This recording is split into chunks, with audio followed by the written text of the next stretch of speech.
जय श्री कृष्णा। राधे राधे। आप सभी को शारदीय नवरात्र की, आश्विन माह के नवरात्र की बहुत बहुत शुभकामनाएं। माता रानी आप सभी की मनोकामनाएं पूरी करें, आप सभी पर अपनी कृपा बनाए रखें। आज हम सुनेंगे नवरात्रि की व्रत कथा। बोलिए दुर्गा देवी की जय हो। आश्विन माह के शुक्ल पक्ष की प्रतिपदा से लेकर 9 दिन तक विधि पूर्वक व्रत करें। यदि दिन भर का व्रत न कर सकें तो एक समय भोजन करें। पढ़े लिखे ब्राह्मणों से पूछकर कलश की स्थापना करें और वाटिका बनाकर उसको प्रतिदिन जल से सींचें। महाकाली, महालक्ष्मी और महासरस्वती इनकी मूर्तियां बनाकर नित्य विधि सहित पूजा करें और पुष्पों से विधि पूर्वक अर्घ्य दें। बिजोरा के फूल से अर्घ्य देने पर रूप की प्राप्ति होती है। जायफल से कीर्ति और दाख से कार्य की सिद्धि होती है। आंवले से सुख और केले से भूषण की प्राप्ति होती है। इस प्रकार फलों से अर्घ्य देकर यथाविधि हवन करें। खांड, घी, गेहूं, शहद, जौ, तिल, बिल्लव, नारियल, दाख और कदम्ब इनसे हवन करें। गेहूं से होम करने से लक्ष्मी की प्राप्ति होती है। खीर और चंपा के पुष्पों से धन और पत्तों से तेज और सुख की प्राप्ति होती है। आंवले से कीर्ति और केले से पुत्र की प्राप्ति होती है। कमल से राजसम्मान और दाख से सुखों की प्राप्ति होती है। खांड, घी, नारियल, जौ और तिल इनसे और फलों से होम करने से मनोवांछित वस्तु की प्राप्ति होती है। व्रत करने वाला मनुष्य इस विधान से होम करके आचार्य को अति नम्रता से प्रणाम करे और व्रत की सिद्धि के लिए उसे दक्षिणा दे। इस महाव्रत को इस बताई विधि के अनुसार जो कोई भी करता है उसके सभी मनोरथ सिद्ध हो जाते हैं, इसमें जरा भी संशय नहीं।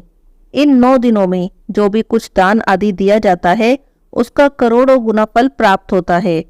इस नवरात्र के व्रत करने से अश्वमेध यज्ञ के फल की प्राप्ति होती है।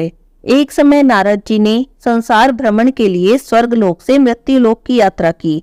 जब वे मृत्युलोक में पहुंचे तब वहां पर अनेक मनुष्यों को नाना प्रकार के कलेशों से दुखी देखा। किसी मनुष्य को पुत्र से दुखी देखा, किसी को धन के लिए रोते देखा। जब वे सारा मृत्युलोक घूम चुके तब उनके मन में विचार आया कि बृहस्पति जी के बहुत दिनों से दर्शन नहीं किए, चलो उनके दर्शन भी करता चलूं। ऐसा मन में विचार कर वे श्री बृहस्पति जी के स्थान पर पहुंच गए।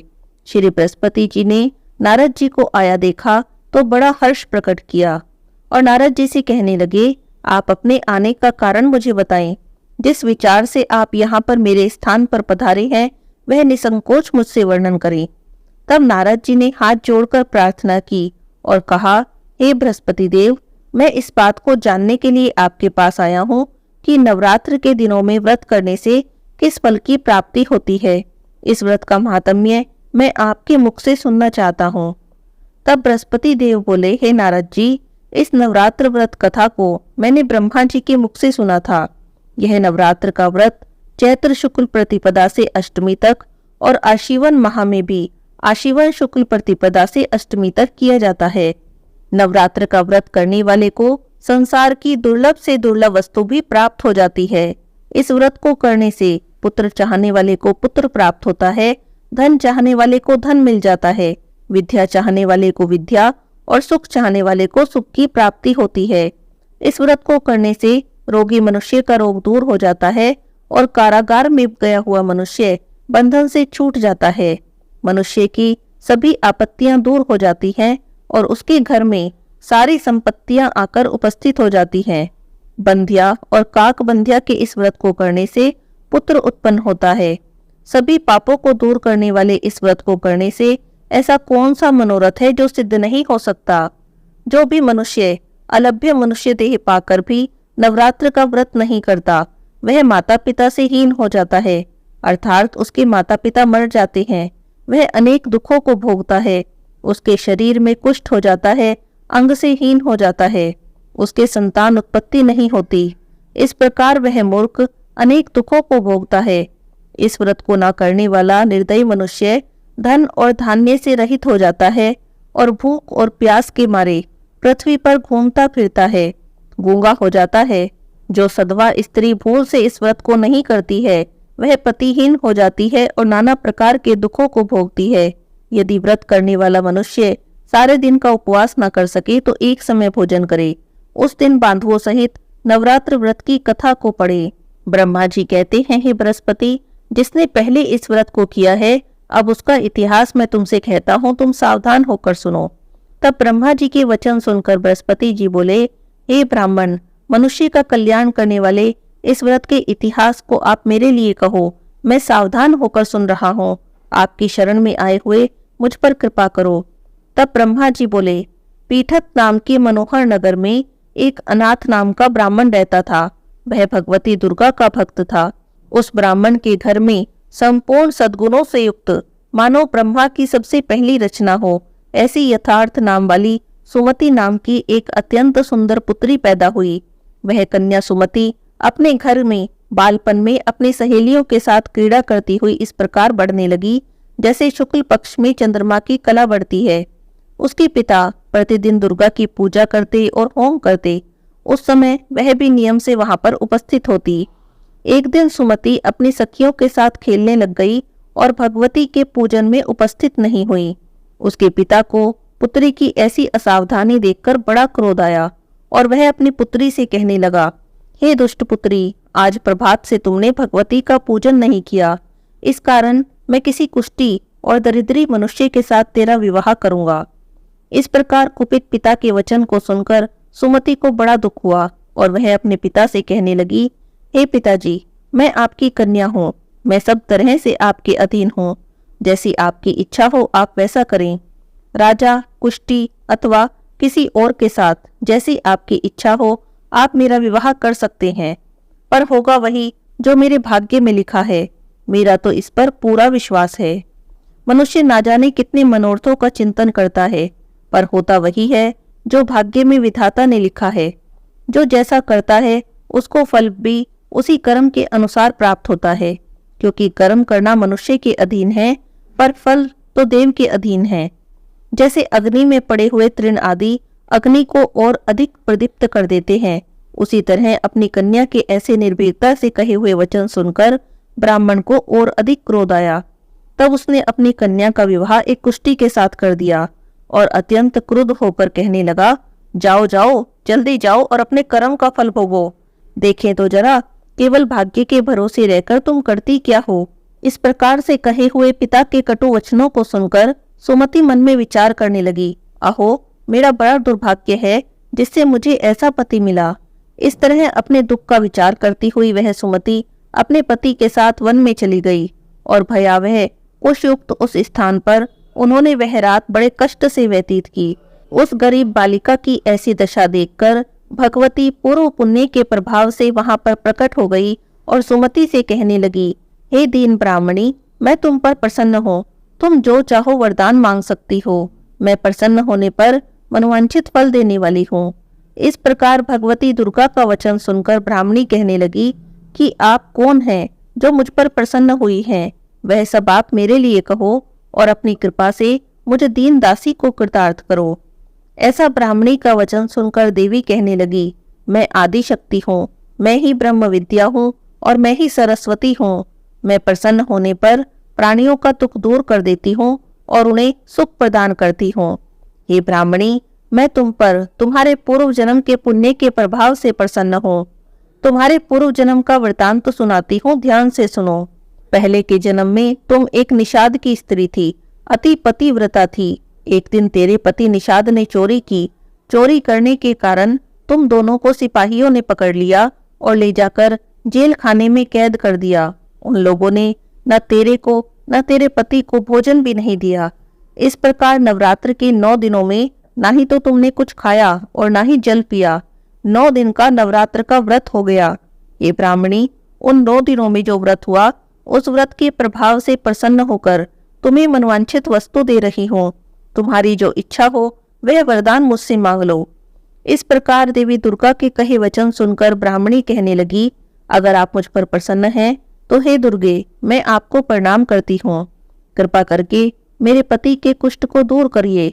देवी कहने लगी, उन दिनों में जो तुमने व्रत किया था, उस व्रत के 1 दिन का पुण्य अपने पति का कुष्ठ दूर करने के लिए अर्पण करो। मेरे प्रभाव से तुम्हारा पति कुष्ठ से रहित और सोने के समान शरीर वाला हो जाएगा। ब्रह्मा जी कहते हैं, इस प्रकार देवी का वचन सुनकर वह ब्राह्मणी बहुत प्रसन्न हुई और पति को निरोग करने की इच्छा से ठीक है ऐसे बोली।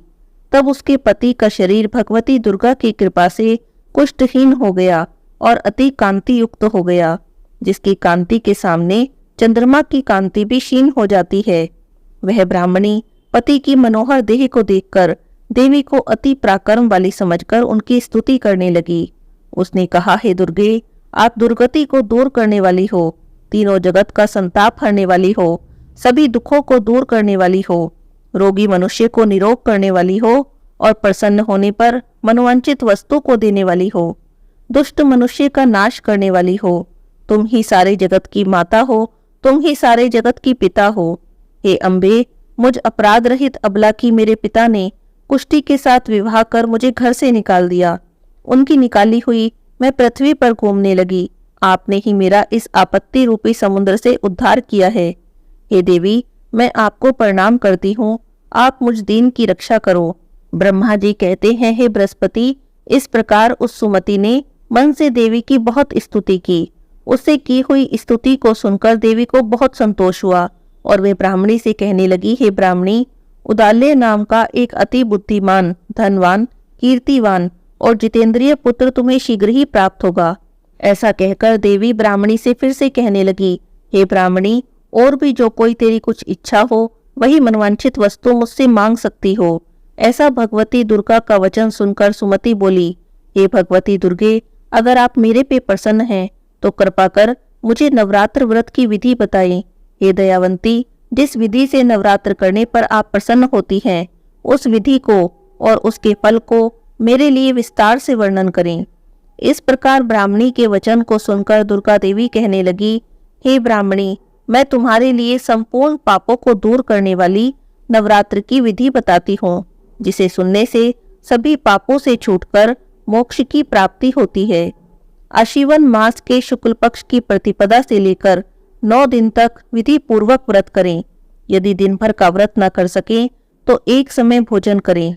पढ़े लिखे ब्राह्मणों से पूछकर कलश की स्थापना करें और वाटिका बनाकर उसको प्रतिदिन जल से सींचें। महाकाली, महालक्ष्मी और महासरस्वती, इनकी मूर्तियां बनाकर नित्य विधि पूर्वक पूजा करें। पुष्पों से विधि पूर्वक अर्घ्य दें। बिजोरा के फूल से अर्घ्य देने से रूप की प्राप्ति होती है। जायफल से कीर्ति और दाख से कार्य की सिद्धि होती है। आंवले से सुख और केले से भूषण की प्राप्ति होती है। इस प्रकार फलों से अर्घ्य देकर यथाविधि हवन करें। खांड, घी, गेहूं, शहद, जौ, तिल, बिल्लव, नारियल, दाख और कदम, इनसे हवन करें। गेहूं से होम करने से लक्ष्मी की प्राप्ति होती है। खीर और चंपा के पुष्पों से धन और पत्तों से तेज और सुख की प्राप्ति होती है। आंवले से कीर्ति और केले से पुत्र की प्राप्ति होती है। कमल से राज सम्मान और दाख से सुख की प्राप्ति होती है। खांड, घी, नारियल, जौ और तिल, इनसे और फलों से होम करने से मनोवांछित वस्तु की प्राप्ति होती है। व्रत करने वाला मनुष्य इस विधान से होम करके आचार्य को अत्यंत नम्रता से प्रदान करे और व्रत की सिद्धि के लिए उन्हें दक्षिणा दे। इस महाव्रत को इस बताई विधि के अनुसार जो कोई भी करता है उसके सभी मनोरथ सिद्ध हो जाते हैं, इसमें तनिक भी संशय नहीं। इन 9 दिनों में जो कुछ भी दान इत्यादि दिया जाता है उसका करोड़ों गुना फल प्राप्त होता है। नवरात्र को व्रत करने से अश्वमेध यज्ञ के फल की प्राप्ति होती है। ये ब्राह्मणी, इस संपूर्ण कामनाओं को पूर्ण करने वाले उत्तम व्रत को तीर्थ, मंदिर अथवा घर में ही विधि पूर्वक करना चाहिए। ब्रह्मा जी कहते हैं, हे बृहस्पति, इस प्रकार ब्राह्मणी को व्रत की विधि और व्रत का फल बताकर देवी अंतर्ध्यान हो गई। जो भी मनुष्य, जो भी स्त्री या पुरुष इस व्रत को भक्ति पूर्वक करता है वह इस लोक में सभी सुखों को पाकर अंत में दुर्लभ मोक्ष को प्राप्त होता है। हे बृहस्पति, यह दुर्लभ व्रत का महात्म्य मैंने तुम्हारे लिए कहा है। बृहस्पति जी कहने लगे, हे ब्राह्मण, आपने मुझ पर अति कृपा की। जो अमृत के समान इस नवरात्र व्रत को आपने मुझसे कहा। हे प्रभु, आपके बिना और कौन इस महात्म्य को सुना सकता है। ऐसे बृहस्पति जी के वचन सुनकर ब्रह्मा जी ने कहा, हे बृहस्पति, तुमने सभी प्राणियों का हित करने वाले इस अलौकिक व्रत को पूछा है, इसीलिए तुम धन्य हो। यह भगवती शक्ति संपूर्ण लोकों का पालन करने वाली है। इसीलिए इन महादेवी के प्रभाव को भला कौन जान सकता है। बोलिए दुर्गा देवी की जय हो।